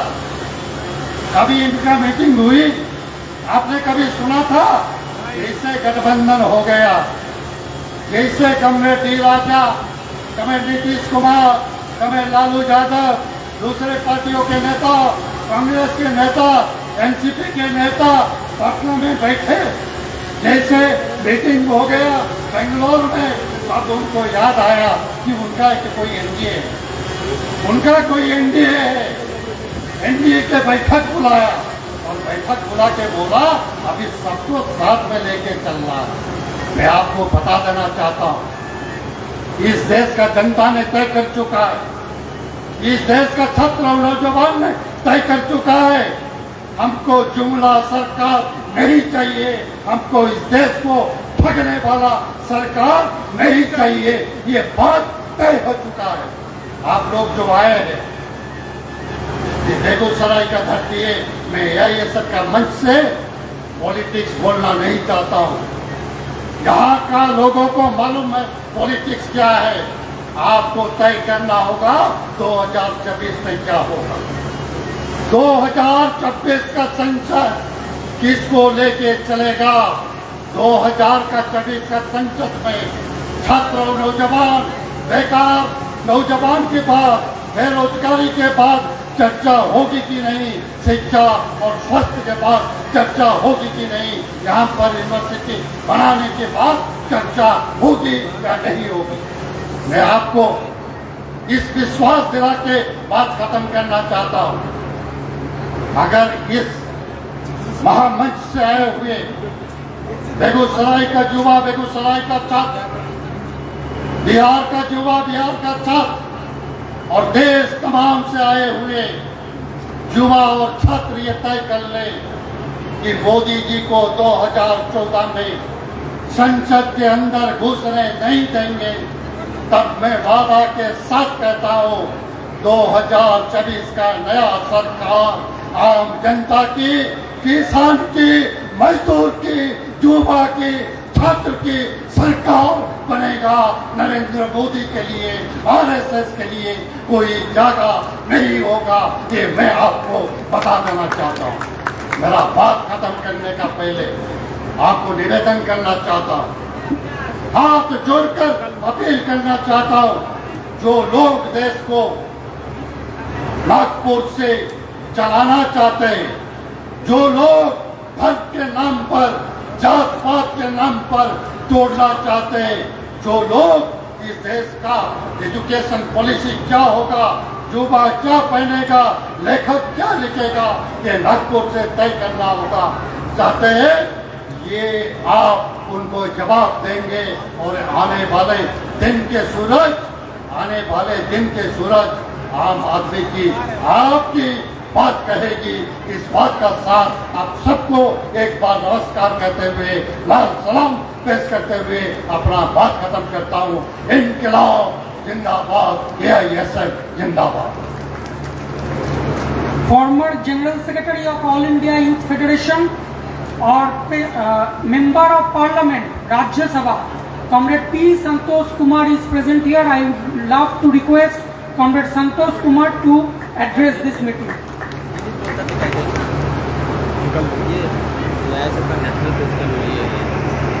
इधर मंच पर उपस्थित हुआ स्टूडेंट्स फेडरेशन का तमाम नेतागण, कम्युनिस्ट पार्टी और मार्क्स ऑर्गेनाइजेशन की वरिष्ठ नेतागण, साथी डी राजा और साथी, आज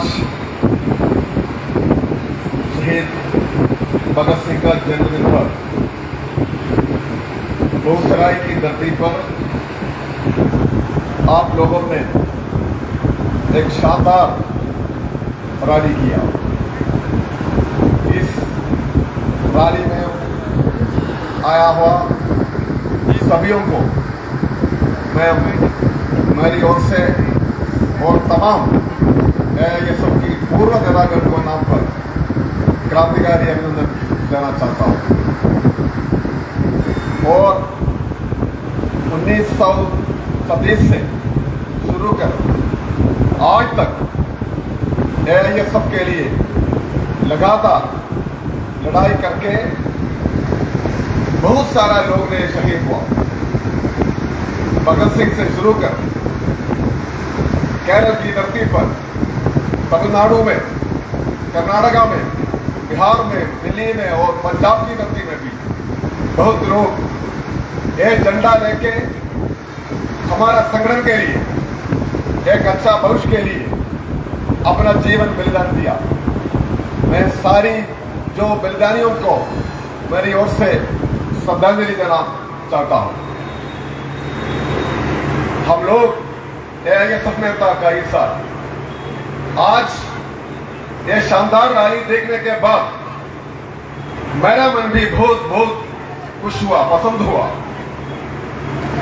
जिंदगी का सबसे सुंदर टाइम था AISF। क्या नहीं था AISF का पीरियड।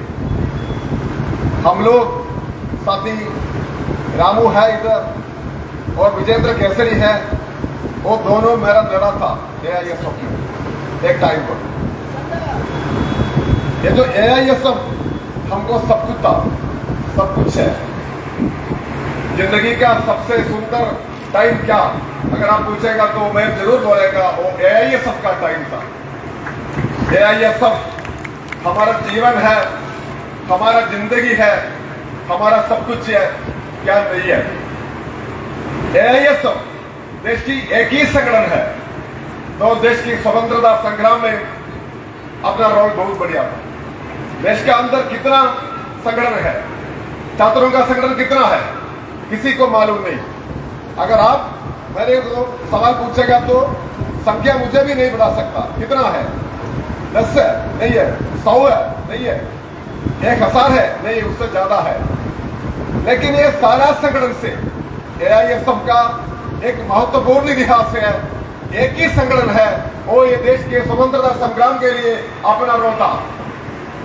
लेकिन आज भी हम लगातार नया शिक्षा के लिए, नया समाज के लिए हमारा आंदोलन चल रहा है। हमने ब्रिटिशर्स के विरोधी आंदोलन चलाया, अभी बीजेपी की विरोधी है हमारा आंदोलन। ये आज का नारा आया है, शिक्षा बचाओ देश बचाओ।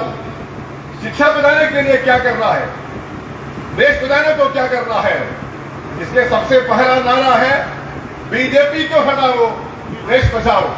यह सिर्फ AISF का नारा नहीं है, पूरे देशवासियों को नारा है। कश्मीर से कन्याकुमारी तक जनता का मन में, जनता का दिल में एक ही नारा है, बीजेपी के खड़ाओ देश बचाओ। ज्यादा देर बोलना मुश्किल है, बोलने की जरूरत भी है। देश के अंदर बहुत सारा सरकार हमने देखा, लेकिन सिर्फ एक ही सरकार है, वो देश का इतिहास की धमकी है, देश की वर्तमान की धमकी है और देश की भविष्य की धमकी है। तीनों के लिए इतिहास की वो धमकी है, वर्तमान की धमकी है और भविष्य के लिए भी धमकी है। इसका अपना कुछ इतिहास है बीजेपी को, RSS को कुछ नहीं है। ये सब देश का स्वतंत्रता संग्राम में, इंडिपेंडेंस मूव में बहुत बड़ा रोल था। लेकिन आरएसएस बीजेपी वालों को कुछ रोल है, कुछ नहीं है। लेकिन अभी वो नया इतिहास बनाने के लिए कोशिश कर रहा हूँ। जैसा खाना बनता है, जैसा कपड़ा बनता है, ऐसा इतिहास को बनाने के लिए ये लोग कोशिश कर रहा हूँ। इसलिए हमारा एकमात्र उद्देश्य है, लक्ष्य है, बीजेपी को हटाना चाहिए, देश को बचाना चाहिए। आप देखो सदन का अंदर भी लोगों को सुरक्षा नहीं है। सदन के अंदर भी आप देखा होगा, एक एमपी को दूसरा एमपी ने सदन के अंदर गाली दिया, बोला आप पाकिस्तान का आदमी है, आप देशवासी नहीं है, आप खतरा मुस्लिम है। उसका नाम है बिदूरी। आजकल बीजेपी ने भारतीय जनता पार्टी नहीं है, बिदूरी जनता पार्टी बन गया देश का अंदर। बहुत माइनॉरिटीज को गाली देता है, नौजवान को गाली देता है, सबको गाली देता है। सिर्फ भाषण है। अगर मोदी जी बोलेंगे तो 1.5 घंटा 2 घंटा वो अपना बड़ा सुंदर भाषण रखेंगे। भाषा सुंदर है, भाषण बहुत सुंदर है, लेकिन उसमें क्या कुछ खास है? हमने सवाल पूछा था, अरे ये पार्लियामेंट मंदिर का उद्घाटन हो गया, क्यों राष्ट्रपति को बुलाया नहीं? वो महिला है, क्यों बुलाया नहीं? वो पार्लियामेंट का पार्ट है, क्यों बुलाया नहीं? 1.5 घंटा भाषण दिया, लेकिन एक बात उसके ऊपर बताया नहीं, उत्तर नहीं है। और उसके बाद झंडा फ्लाई होइस्टिंग था, उधर भी प्रेसिडेंट को बुलाया नहीं, क्यों? उत्तर नहीं है। मणिपुर के अंदर आप देखो, हमारा पार्टी का सारा नेतागण मणिपुर गया था, मैं 3 बार गया था। साथी राजा और रामकृष्ण पांडा सभी ने अलग अलग पार्टियों का नेता सब कुछ गया था। मणिपुर का हाल आप सभी को मालूम। अभी तक कितने लोग मारा किसी को मालूम नहीं, क्या हो रहा है किसी को मालूम नहीं, कंट्रोल कुछ है किसी को मालूम नहीं है, कब तक चलेगा किसी को मालूम नहीं है। लेकिन अभी तक देश का प्रधानमंत्री एक शब्द भी मणिपुर के ऊपर बताया नहीं। इसलिए हर दिन देश का हाल और बुरा हो रहा है, इसको ठीक करना है। इसलिए एआईएसएफ को, छात्रों को एक बहुत बड़ा रोल है। आप देखिए 2014 में नौजवान और छात्रों ने बहुत ज्यादा इसको सम्मान दे दिया था। वो भाषण सुंदर है, सोचा नया समाज मिलेगा, शिक्षा मिलेगा, काम मिलेगा, सभी ने समर्थन दिया था। लेकिन 9 साल के बाद ये सभी ने बताया, कितने लोगों को काम मिला? वो बताया जुमला है, चुनाव का टाइम भैया हम ऐसा बोलता है, वो इम्प्लीमेंटेशन के लिए नहीं है, हम बोलेंगे ज्यादा लेकिन इम्प्लीमेंट करने का जुमला है। 15 लाख दे देंगे सभी को, बैंक में आएंगे, 15 पैसा भी आया नहीं, 2 करोड़ जो बताया वो भी नया। इसलिए झूठ से ये आगे चलता है। लेकिन ये झूठ वाली सरकार ने जनता को पप्पट जैसा ऐसा तोड़ के रखेंगे, ये जरूर है आने वाले चुनाव में। इसलिए लेकिन हम लगातार हमारा नारा लेके काम करना चाहिए। जरूर बीजेपी को हटा सकता, अगर बीजेपी हटाएगा तो इसका साथ जो लोग हैं आजकल वो सभी वापस जाएगा। क्यों लोग बीजेपी में जा रहे? कई लोग हैं बीजेपी में, वो क्या है आजकल बीजेपी को कुछ है जाएगा तो कुछ फायदा मिलेगा, कुछ चीज मिलेगा, इसलिए जाना है। अगर बीजेपी पावर में नहीं है, इससे आधा से ज्यादा लोग चला जाएगा।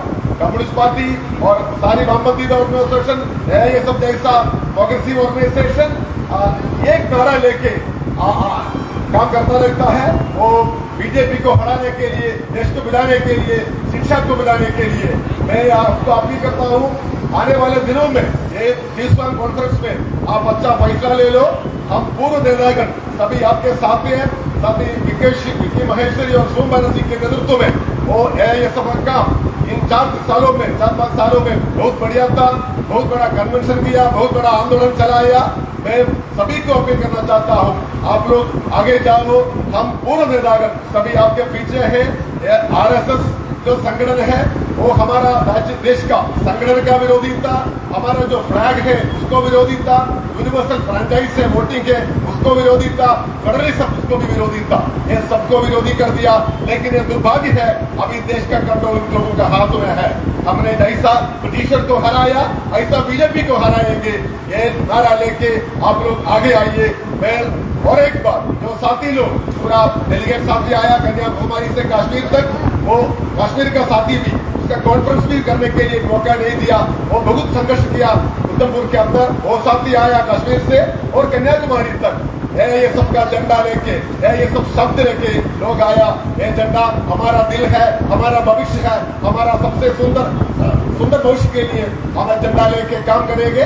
और मैं सभी को और एक बार पूर्व नेतागण का नाम पर क्रांतिकारी अभिनंदन देना चाहता हूँ। लाल सलाम आपके साथ रहेगा, आगे जाइए, बनाइए और बीजेपी को बदल कर दिए। लाल सलाम कॉम्रेड्स।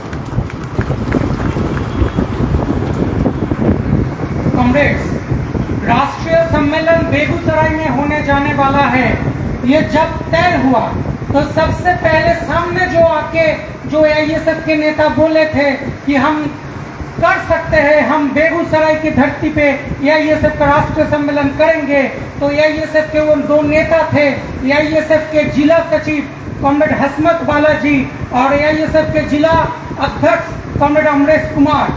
तो जब प्रस्तुति शुरू हो गया था, काम बहुत जोर शोर से चल रहा था, तो एक दुखद दुर्घटना घटी कॉमरेड हसमत बालाजी के साथ और वो अभी हॉस्पिटल में, पटना में हॉस्पिटल में जूझ रहे हैं। तो इसीलिए हम चाहते हैं इस मंच से घोषणा करना कि कॉमरेड हसमत बालाजी लाल सलाम, और हम इस मंच से कॉमरेड हसमत बालाजी की जल्दी से स्वस्थ होने की कामना करते हैं। और अभी हम इस सभा के एकदम अंतिम दौर में हैं। आपको पता है कि नेपाल से और बांग्लादेश से जो नेतृत्व है वो ऑलरेडी आ चुके हैं और नेपाल से दो साथी आए हैं और उनमें से कॉमरेड विनय शाह जो है वो world federation of democratic youth जो है अंतर्राष्ट्रीय छात्र युवा संगठन जिसका स्थापना जो दूसरा जो विश्व युद्ध हुआ था सेकेंड वर्ल्ड वॉर के बाद जिसका स्थापना हुआ था, और AISF world federation of democratic youth के फाउंडिंग मेंबर है। तो world federation of democratic youth के ऑफिस बेयरर और नेपाल यूथ फेडरेशन के राष्ट्रीय नेता कॉमरेड विनय शाह यहाँ पे उपस्थित है। मैं उनको 2-3 मिनट इस मंच को और इस गैदरिंग को रीड करने के लिए रिक्वेस्ट करता हूँ। कॉमरेड विनय शाह।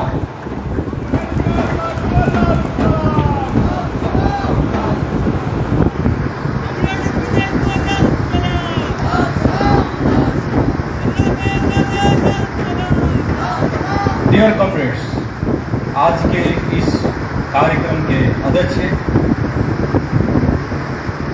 सीपीआई के leaders, the great leaders from CPI, AISF के महासचिव, एआईएसएफ के विभिन्न स्टेट से आए हुए सभी प्रतिनिधियों को मेरी तरफ से Rashtriya Yuva Sangh Nepal, national youth federation Nepal के तरफ से world federation of democratic youth as a vice president की तरफ से स्वीकार्य लाल अभिनंदन। आदरणीय कॉमरेड, मैं आपके बीच में world federation of democratic youth के तरफ से अपनी बात रखने की अनुमति चाहता हूँ। There is a man and there is a warrior. जननेता मदन भंडारी जो नेपाल के एक महान योद्धा थे वो कहते थे, there is a man and there is a warrior. एक आदमी होता है और एक योद्धा होता है। When a man dies,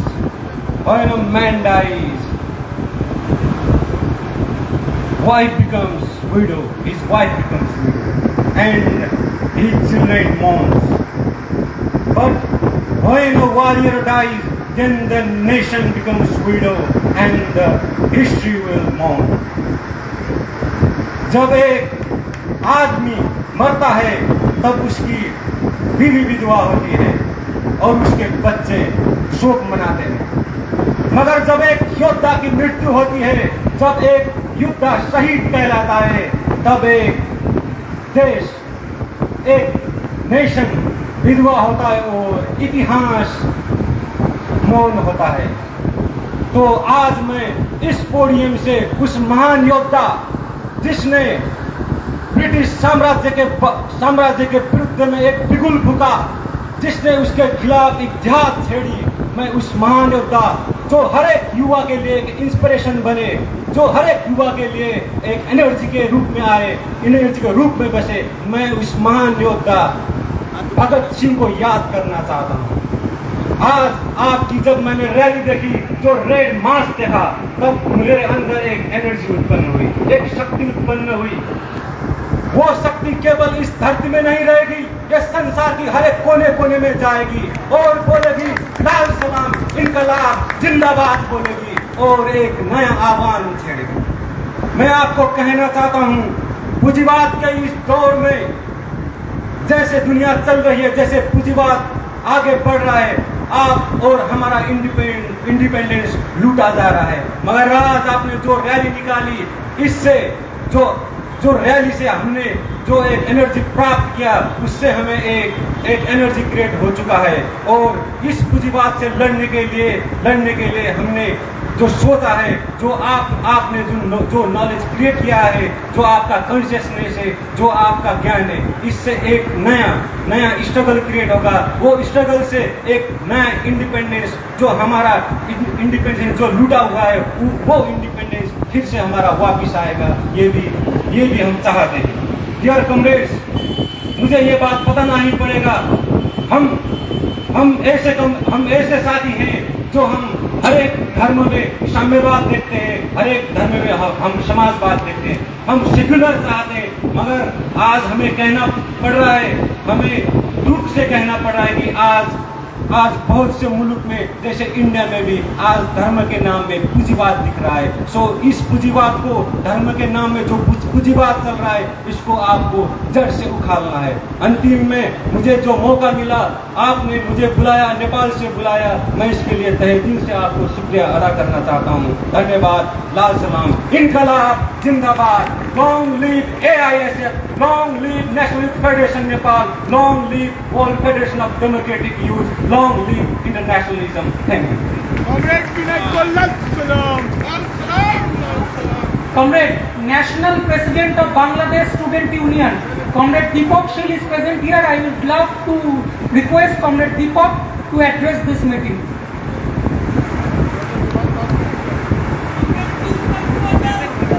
लाल सलाम, लाल सलाम,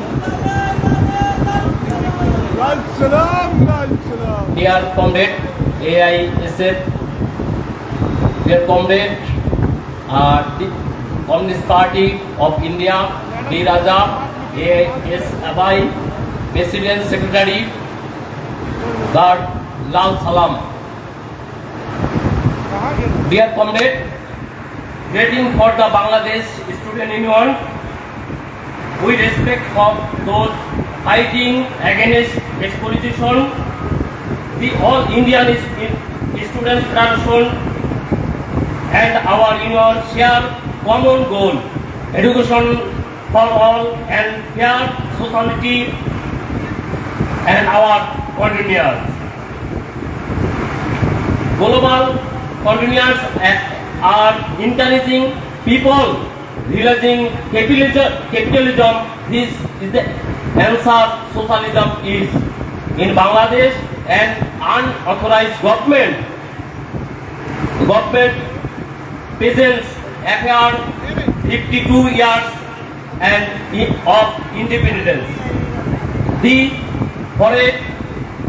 forever crimes over the people since free space and promoted division. Indian Modi government is also affect us. You face killing on the Bangladesh border, and river Tista does not follow during the procession.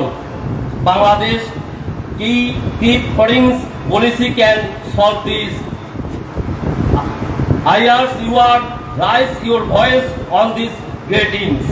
I hope the conference is big in the strong part of all India Student Federation.